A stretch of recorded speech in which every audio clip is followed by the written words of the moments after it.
I'm Coyote Peterson, and you're never gonna believe what I have cupped in my hand. Are you ready? 1, 2, 3.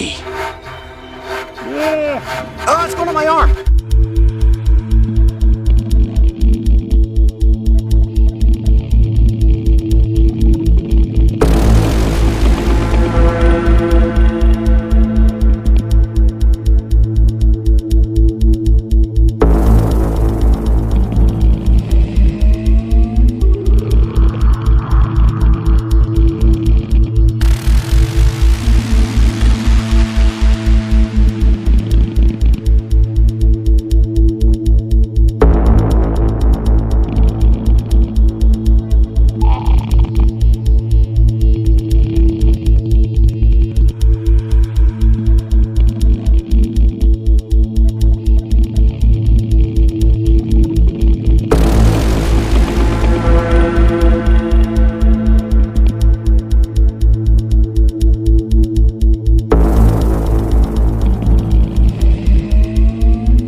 By the light of day, the desert appears to be void of any living creatures. And if you find yourself in the heart of the Sonoran Desert, the intense sun and scorching heat can reach temperatures close to 110 degrees Fahrenheit. Survival in those conditions without water and shade is almost impossible. However, as the sun disappears beyond the horizon and the cool darkness of night sets in, the seemingly uninhabitable desert awakens with creatures. Exploring the desert at night is a true adventure. Right now I'm sitting in the middle of a wash, which is pretty much the equivalent of an animal superhighway. I say we head that direction and see what we can find. Power up your flashlight to brave the night, and you're almost certain to have some animal encounters that you are not likely to forget. Oh jeez, come here, check this out. You got some? Yep. Whoa! It's neither a scorpion or a spider, it's a soul pugid, also known as a wind scorpion or a sun spider. They're actually really fast, so I'm hoping he's just gonna stay on that rock. Well, they're non-venomous, so it's not that dangerous, but if you look at that front set of mandibles right there, get your finger close to that, and you're gonna get quite the pinch. And these guys have an incredible defensive posture. Look at that. They will not back down. That is for sure. Okay, stay right there on that rock. Oh my gosh. Okay, I'm gonna, all right, he's like, okay, I've been spotted. You can go on my hand. There we go.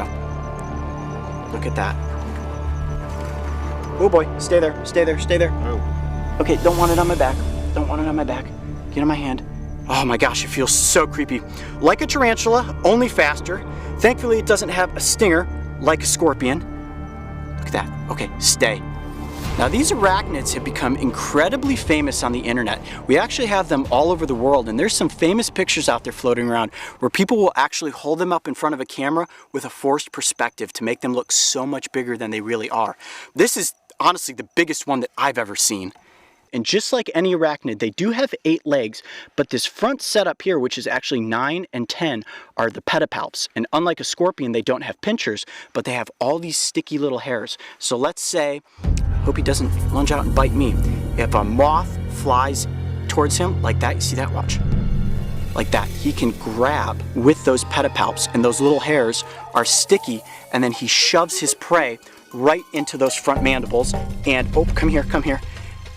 And then he's got dinner. And that's basically like being thrown into a set of giant razor sharp shears. Look out, he's coming towards your leg.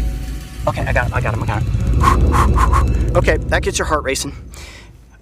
Okay. Have you ever been bit by one of these? No. Worst case scenario, if I am bitten by this creature, it is non-venomous. Most people think that this is a venomous animal like a scorpion or a spider, but a bite from this is gonna cause a little bit of irritation.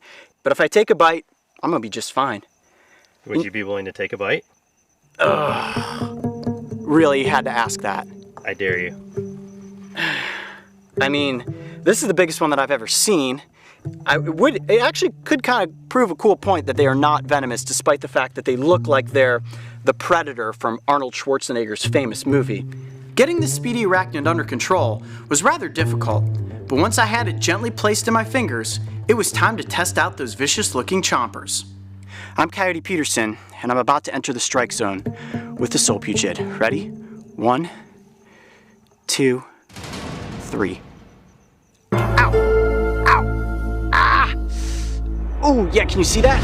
Holy cow, that hurts. Wow, that pressure is unbelievable. Oh my gosh, his little mandibles are razor sharp. Oh! Ugh. Ow! Jeez, that hurts, like little tiny needles going into my finger. So how was that? That was not fun. He didn't actually break skin, although it felt like he was cutting through, using his mandibles like scissors. As you can see, Mr. Soul Pugid is just fine. I think I'm a little worse for the wear, but the point is, I'm actually not bleeding, and he certainly is not venomous. Not a creature that you need to be afraid of. Just when I thought the creatures of the desert couldn't get any more bizarre, we bump into the Soul Pugid. And getting bitten by one, guys, that's an experience that I'm certainly never going to forget. But hopefully we've proven that these little arachnids are not venomous, and their bark, sorry buddy, is far worse than their bite. I'm Coyote Peterson. Be brave. Stay wild. We'll see you on the next adventure. All right, little predator, back off into the desert with you.